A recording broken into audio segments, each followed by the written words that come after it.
Hello all, so in case you guys did not watch my top 10 most anticipated movies of 2021 video, I explained in the beginning that I would be absent because I was on a vacation with my family. So I'm finally back. I had a wonderful time, a very happy new year. I was in Florida, beautiful weather, and most importantly, we had to witness the greatest comeback in history.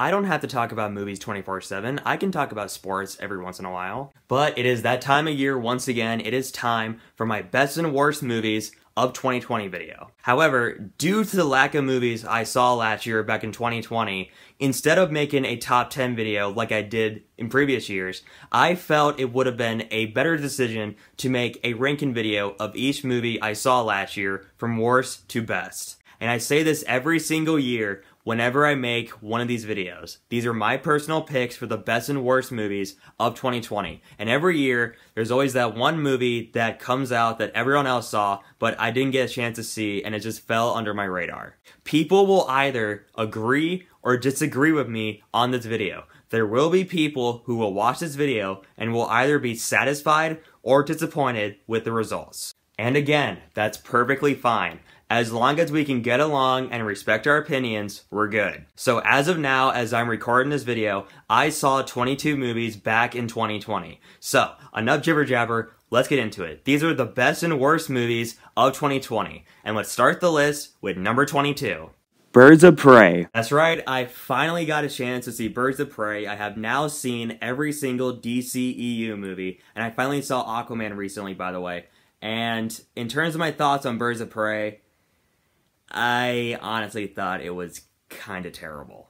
To me, it just felt like the movie didn't have a real story to it. It was basically just Harley Quinn goofing around for 2 hours. I have nothing against Margot Robbie as an actress. In fact, I think she's an excellent actress, and she's fine as Harley, but she works better as a secondary character rather than a main character, because after 10 minutes, she gets extremely annoying. And Ewan McGregor played the villain in Birds of Prey, Black Mask, and while I do think McGregor is an excellent actor, he was wasted in this. His character didn't have a good enough motivation as to why he's evil. He's basically just a misogynistic jerk. However, the one redeemable thing I can say about Birds of Prey is, it's better than Suicide Squad.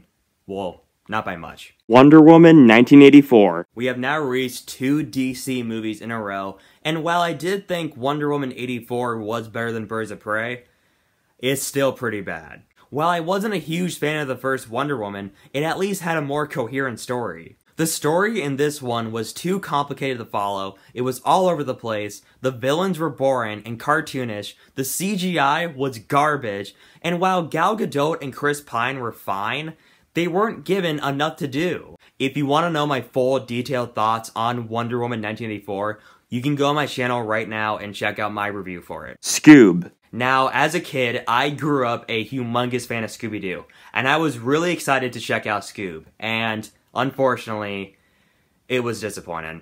It had no idea what it wanted to be. It was basically just 3 movies rolled into one. A Scooby-Doo movie, a superhero movie, and the beginning of a cinematic universe. The animation was fine, and the only 2 actors in it who I thought did a good job were Frank Welker as Scooby and Jason Isaacs as Dick Dastardly. But my god, whoever thought it was a good idea to cast Will Forte as Shaggy deserved to be fired. Will Forte was absolutely terrible as Shaggy, and the fact that they didn't bring back Matthew Lillard for Shaggy absolutely made me mad. So rather than feeling like a faithful reboot, Scoob just comes across as cringeworthy and disrespectful. The SpongeBob movie, Sponge on the Run. Just like with Scooby-Doo, I grew up a huge fan of SpongeBob, and I was really curious in checking out Sponge on the Run. And unfortunately, it was one of the most disappointing movies of the year. It's easily the weakest of the 3 SpongeBob movies, and the story was basically just a rehash of the first movie and the episode, Have You Seen the Snail? The animation was beautiful, and the voice cast is once again fantastic, and I did see the potential in Sponge on the Run being a good movie, but it was just a missed opportunity. Da 5 Bloods. Spike Lee is one of the most creative filmmakers in all of Hollywood. I loved Do the Right Thing, I loved Malcolm X, and I loved Black Klansman. And I was really excited to check out Da 5 Bloods. And, say it with me guys, it was disappointing. I thought the concept was really interesting, and I thought Delroy Lindo was absolutely fantastic, but it just had no idea what it wanted to be. The story could have been a lot more emotional if the characters were more compelling, and if the political message just didn't grind it to a halt. Sonic the Hedgehog. So, full disclosure, I missed out on seeing Sonic in theaters because the trailers looked absolutely terrible, so I finally got a chance to watch it back during the summer, and it was better than I thought it would be, I guess? Now, as an adaptation of the video games, it's obviously not very good, but I thought the cast did a pretty decent job for what they were given. Ben Schwartz was pretty good as Sonic, even though he was definitely kind of annoying at some parts, and Jim Carrey was perfect as Robotnik. Jim Carrey's role as Robotnik was very reminiscent of his roles he played in back in his 90s comedies, like Ace Ventura, Dumb and Dumber, and The Mask. So Sonic is a movie that I wouldn't highly recommend you go out and watch immediately. As an adaptation of the video games, it's not very good, but Jim Carrey was easily the best part of it. If it weren't for him, the movie definitely would have been a lot worse. On the Rocks. Sofia Coppola is a filmmaker who I really admire a lot. Lost in Translation is one of my favorite movies of all time, and I like Marie Antoinette quite a bit. Now, as for her recent film, On the Rocks, I liked it, but I wouldn't regard it as one of her best films. You would think the story would build up to something really exciting, but by the time it was over, it felt a little unfulfilling. But the performances were all fantastic, particularly from Bill Murray, who, in my opinion, carried the movie, and he was so much fun to watch. So On the Rocks was decent, but it's not really a movie I would go back and revisit ever again. Bill and Ted Face the Music. So this might come to you guys as a shock, but I actually had never seen the Bill and Ted movies until back during the summer when I finally got a chance to watch them for the first time. I enjoyed the first one quite a bit, and as for the second one, I didn't really like it all that much, to be honest. And as for the third one, Face the Music, it was decent. It was great seeing Keanu Reeves and Alex Winter play these characters once again, and the two girls who played their daughters, I thought did a really good job. But by the time the movie was over, it felt really abrupt, and I remember feeling like, wait, that's it? That's how you're ending your movie? But in terms of how I rank Face the Music with the other two Bill and Ted movies, it's not nearly as good as the first one, but it is better than the second one. Onward. The way I see it, there are three types of Pixar movies. There's the great ones, the serviceable ones, and the bad ones. And I think Onward is one of the serviceable ones. I liked Onward's concept, and I thought the world in which the movie took place in was really interesting, but I just wish the movie offered more exceptional and more creative ideas to that world. And I thought Tom Holland and Chris Pratt did a really good job playing the two brothers, but I don't know if it's just me, but I kinda wish they got Jack Black to voice Chris Pratt's character instead. And Onward did have a lot of really emotional moments in it, particularly the ending, but I just wish the story was a lot more stronger. I'm thinking of ending things. Now, Charlie Kaufman is one of my favorite screenwriters working in Hollywood right now. I have loved almost every single movie he has written, and I was really excited to check out I'm Thinking of Ending Things. And I liked it, but as I was finished watching it, I wasn't exactly sure what I really thought of it. The performances were all fantastic in it, especially from Jessie Buckley, but to me, the movie felt like an appetizer. It filled you up to a certain amount, but by the time you're done with it, it didn't quite fill you up as much as you wanted it to. Greyhound. Greyhound was a very intense and very thrilling movie. But when you compare it to other war movies we've gotten in past years, like Saving Private Ryan, Come and See, Apocalypse Now, Full Metal Jacket, and Hacksaw Ridge, it's not exactly on that same level. Tom Hanks is terrific in it, as always, but the biggest problem I had with the movie was it could have done a much better job developing its characters by making them more interesting. And the CGI wasn't exactly all that great at certain points. At some parts, the CGI did kinda look like a video game, to be honest. But if you guys want to watch a really intense and very thrilling war movie, then I do recommend checking out Greyhound. But if you're expecting another Saving Private Ryan, this isn't it. The Devil All the Time. Now, I could not wait to check out The Devil All the Time, especially with his cast. But, while I did like it, I felt there were certain elements in it that held it back from being great. Tom Holland and Robert Pattinson easily gave the best performances in the movie, and the story is basically like Pulp Fiction, where there's multiple storylines going on at once, and they eventually cross paths with the main storyline. And to be fair, Pulp Fiction did that much better. There was a voiceover narration in it that got kind of annoying after a while, but it didn't ruin the movie for me. And I don't want to sound like a snowflake, but the violence did get a little over the top at certain points. No spoilers, but there was a certain scene involving a dog that I thought was absolutely disgusting. So if you're someone who's really sensitive when it comes to grotesque violence, then you should probably avoid this movie. Borat subsequent movie film. The first Borat is one of my favorite comedies of all time. And while I did enjoy Borat 2, I didn't exactly think it was as brilliant as the first film. Sacha Baron Cohen is once again fantastic as Borat, and I really enjoyed the bond between him and his daughter in it. I thought it was very heartfelt, and there were a lot of really insane scenarios in it, particularly the Rudy Giuliani scene, and the fact that that wasn't scripted totally makes it crazier.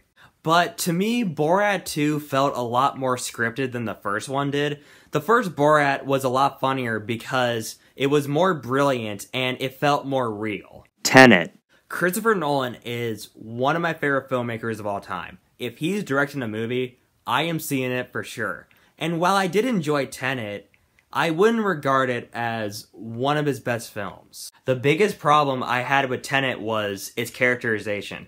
With the exception of Elizabeth Debicki's character, the characters could have been a lot more interesting. And I felt the villain was pretty weak too. He was basically just a cardboard cutout of a James Bond villain. But the cast was pretty solid, and I especially liked the visual effects, but I didn't get the same experience out of Tenet that I got from Nolan's other films like The Dark Knight, Inception, Memento, The Prestige, and Dunkirk. Mank. I felt the same way about Mank that I did with Tenet. I really enjoyed Mank, but when you compare it to David Fincher's other films, it's not on that same level. Mank had a genius concept, but I just wish they did a lot more with the story to make it more emotionally investing. From a technical aspect, the movie is a masterpiece. They did a great job making it seem like the movie was literally made in 1930s or 1940s Hollywood, and Amanda Seyfried easily gave the best performance in it,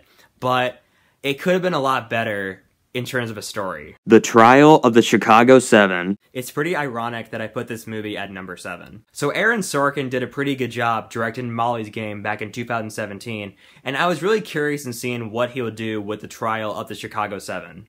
And to be fair, I think I prefer him as a writer than as a director, but I still really enjoyed The Trial of the Chicago 7 for what it was. The story was very fascinating, the cast was really good.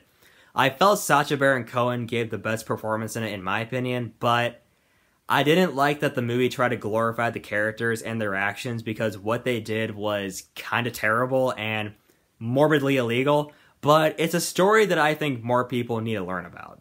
The Social Dilemma. The Social Dilemma was one of the most fascinating documentaries I have watched in recent memory. The documentary explores technology and how it's been consuming our lives lately, but it particularly explores social media and how it can be easily manipulative, dangerous, and addicting it can easily be. If you guys have not watched The Social Dilemma yet, I highly recommend checking it out. It's on Netflix in case if you guys have it, and it will have you thinking twice about your own phone. The King of Staten Island. Judd Apatow is slowly becoming one of my favorite filmmakers of all time. Funny People, starring Adam Sandler and Seth Rogen, is one of my favorite movies of all time, and I really enjoyed The King of Staten Island too. What I loved the most about it was so relatable, and I can see anyone relating to this movie because I'm like Pete Davidson's character, and I have no idea what direction I want to take my future into. So Pete Davidson is someone who I wouldn't say I'm exactly a huge fan of.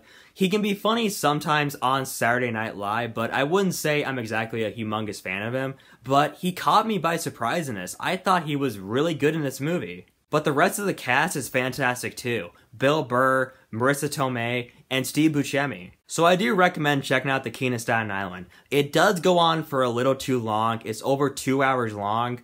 But I can see anyone really enjoying this movie. Bad Education. Bad Education was one of the most craziest and interesting movies I have ever seen. It's a true story about this scandal that happened in this public school district in New York, and the fact that it was based on a true story just makes it even more crazier. Hugh Jackman played the superintendent, and he gave one of the best performances in his entire career in this movie. Bad Education fell under a lot of people's radars when it first came out, and if you guys have not seen it, I cannot recommend it enough. The Gentleman. Guy Ritchie is a filmmaker who is very off and on for me. He's made movies I loved and movies that I didn't like all that much. I love Snatch and I love Lock, Stock, and Two Smoking Barrels, but I didn't like The Man from U.N.C.L.E. all that much. But The Gentleman is one of his best movies. The Gentleman was one of the most entertaining movies I've seen in the past year. The cast was fantastic. Matthew McConaughey is phenomenal as always, but in my opinion, the best performance was given by Hugh Grant. The Gentleman is Guy Ritchie at his best. If you really enjoyed Lock, Stock, and Two Smoking Barrels and Snatch, then you'll really enjoy The Gentleman. Soul. Pixar, please do us all a favor and never stop making movies. Soul was the best animated film of 2020. Soul was one of the most beautiful and profound films I have ever seen in my entire life. I've seen other people talk about this, but yes, it is peak Pixar. Soul is perfect proof that animation is not for kids. It is for everyone. Alright guys, we finally reached that point. It's finally time to reveal my favorite movie of 2020. But the truth is, I actually had trouble picking my number one. I was stuck between either this movie or Soul. But the more I thought about it, I think I preferred this movie just a tad bit more than Soul. So, without further ado, here is my favorite movie of 2020. Sound of Metal. No other movie in 2020 had me more riveted than Sound of Metal. Sound of Metal is basically about this guy who goes deaf after watching Tenet in an IMAX theater. No, I'm kidding. It's about this drummer who recently found out that he's going deaf. The way Sound of Metal accurately portrayed deafness was so brilliant, and the sound design was so unique, and I really hope it gets nominated for Best Sound Design at the Oscars this year. Riz Ahmed plays the main character, and this is by far the best performance I have seen him give. And Olivia Cooke, who was in Ready Player One, plays his girlfriend, and she was great too. So Sound of Metal is streaming right now on Amazon Prime, and if you guys have Prime, I cannot recommend it enough, and it is a movie that I think deserves everyone's attention. Alright guys, I apologize for the extremely long video, but thankfully this is it. That's a wrap for my best and worst movies of 2020. So, of all the movies that were released last year, which ones were your favorites and least favorites? Whatever they are, just leave them in the comments below. And as always, if you want to see more of my videos, just be sure to hit that like button and subscribe for more great content.